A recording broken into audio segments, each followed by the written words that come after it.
Starting off with my rough construction lines, I needed a reference to capture the most prominent features, like the cheekbones, the nose, and even the eyebrows. I find drawing caricatures super hard, so I really need this reference to make sure what I'm drawing actually looks like the subject.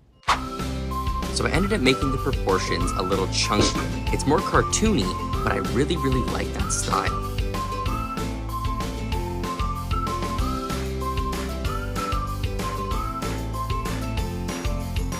Have the line work done, you guys can see that. Now we got to go in and add the flat colors and then the light and shadow.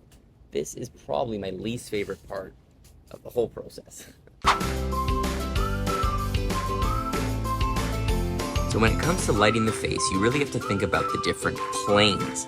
And in order to keep them very well defined, I really kept a hard edge on most of my shadows, and then I went in afterwards and softened up just parts of it. So this gives me a nice rendered look that isn't too flat. I also wanted to be very deliberate with the shapes of my shadows and keep things relatively simple. I have a tendency to overcomplicate this step, and my drawing usually ends up looking very muddy. So as I'm working, a little preview here. Who's that? Who's that, Mr. Marlowe? He always watches me work.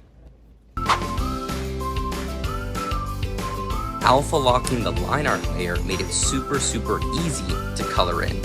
Alpha lock your layers in Procreate, just go to the layer, click it, and press alpha lock. Now, we can choose another color and color in whatever is on that layer. Super easy. And of course, adding some finishing touches, the rim light, the tattoo, and the background really help this piece stand out.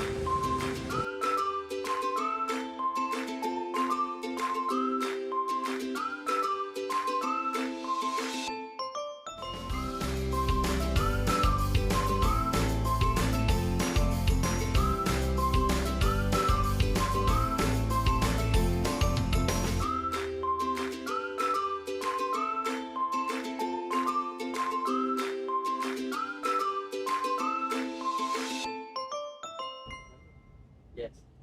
Up. Down. Stay. Good boy.